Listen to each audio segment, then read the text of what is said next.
santai. Ya saiki ya Lailatul Qadar itu sifatnya apa? Inna anzalnahu fi lailatul. Normalnya kan ainu nuzulil Quran yo ainu Lailatul Qadar. Berarti tanggal berapa? Darawade lagi. Innalillahi wa inna ilaihi raji'un. Kita warai ilmu cara wong alim. Meskipun sampean boleh bantah siji yo kadang keterbatasan ilmu. Nomor loro hasud, bantah kan sebabnya macam-macam. Hasud, nomor telu bantah gue kegiatan. Kayak wong kuliah nak agak kritis kan darani ra pinter. Jadi cocoklah ya kudu bantah. Engko khas-khasan cerdas apa? Nomor 4 bantahan itu sifatnya wong wedok. Menang kalah protes. Berarti kowe ora lanang berarti wedok, tukang protes itu wedok.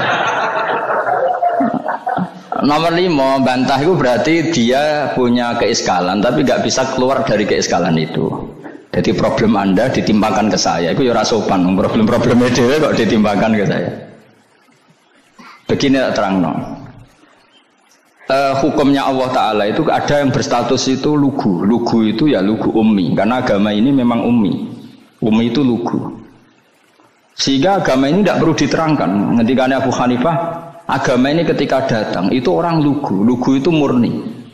Murni itu proporsional. Sehingga sifat ummi itu baik. Misalnya saya bilang gini, rungon awas kena keliru. Kalau kamu sholat itu batal kalau makan. Itu ukurannya 1 upo apa 1 piring? 1 upo kan? Itu sudah batal. Terus kalau saya bilang gini, Cong nak tamu keimangan, itu 1 piring tak 1 upo. Tidak jawab ya. 1 piring. Orang iso misal, tak keimangan, gue 1 upo. Yang penting. Nah, lalu Anda ditanya gini, lalu definisi makan itu apa? Memasukkan 1 piring ke mulut apa 1 upo ke mulut? Dalam bab sholat 1 upo ke mulut itu makan. Tapi dalam bab hormat tamu itu 1 piring. Setuju ya? Tak warai pinter kayak.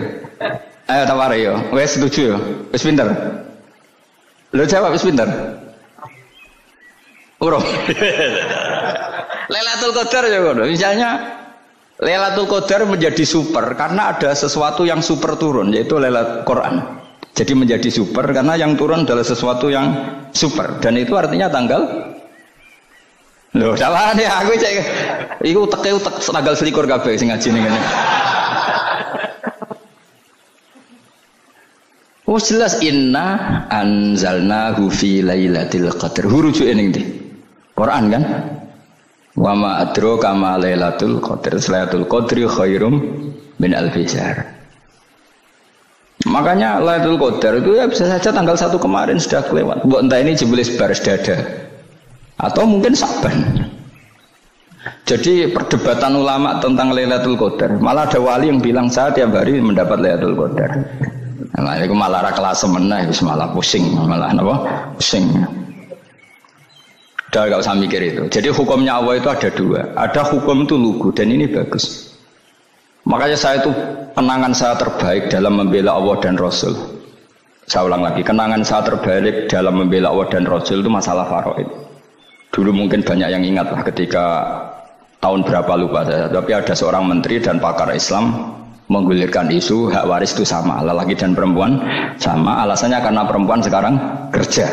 Jadi gara-gara kesamaan gender kemudian mereka ingin bagi waris itu apa? Sama lidzakari mislu hadzil unsayain itu ditentang. Gerakan itu pernah menguat, termasuk yang bisa dengan tanda kutip bisa menghentikan gerakan itu termasuk itu saya. Yang punya pikiran gitu tak parani, tak tantang begini. Saya bilang gini, Anda ngomong ini itu karena pinter apa karena tren? Tak tanya, ya karena pinter. Saya ini kan orangnya keren, punya kepangkatan jos lah. Ya kematangan jos, kepangkatan dunia, mestinya cara pangeran bojos ora ya ora. Cara ukuran dunia itu jos lah.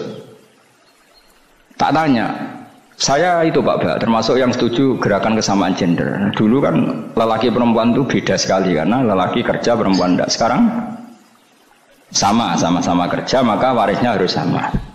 Terus saya tanya gini, lalu penyebab warisan itu kerja apa lelaki? Dia jawab kerja.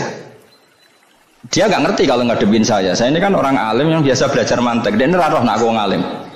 Sembrono ya jadi dene.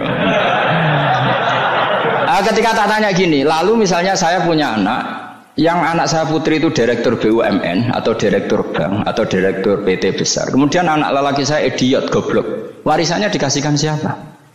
Kalau kerja adalah alasan dapat warisan, berarti anak saya perempuan itu yang dapat warisan dong. Anak saya lelaki kan idiot, nggak kerja. Lalu warisan itu berdasar prestasi apa empati? Kalau berdasar prestasi malah Anda ini aneh. Sudah kerja direktur BUMN hanya karena dia kerja, dia dapat warisan. Karena Anda bilang asbabul irsi adalah kerja. Kalau saya bilang karena empati, saya juga gak fair. Yang kerja juga butuh modal gak saya warisi, tapi yang idiot tak warisi karena warisan berdasar empati. Lalu Anda milih mana? Bingung deh namanya. Sampai dia ikrar, saya belum pernah mendapat perlawanan seperti ini karena Anda ngomong sama orang-orang goblok, kata saya. Terus saya bilang, saya ini ngaji Wahab khatam berkali-kali. Anda mungkin baca kitab Wahab itu hanya terjemah. Maka menurut Islam yang menjadi hak waris itu sebabnya zukurah wal unasah, kelelakian menjadi dapat 2 bagian, keperempuanan menjadi 1 bagian, dan itu Islam tidak mau urusan dengan prestasi maupun empati, mujarradul zukurah dan mujarradul unusah. Sehingga dengan seperti ini tuh Islam nggak ribet. Coba kalau kamu pakai ilatul hukmi, pakai cara berpikir logika, malah ruwet. Karena tadi kalau kesamaan gender itu karena perempuan kerja, lalu misalnya yang lelaki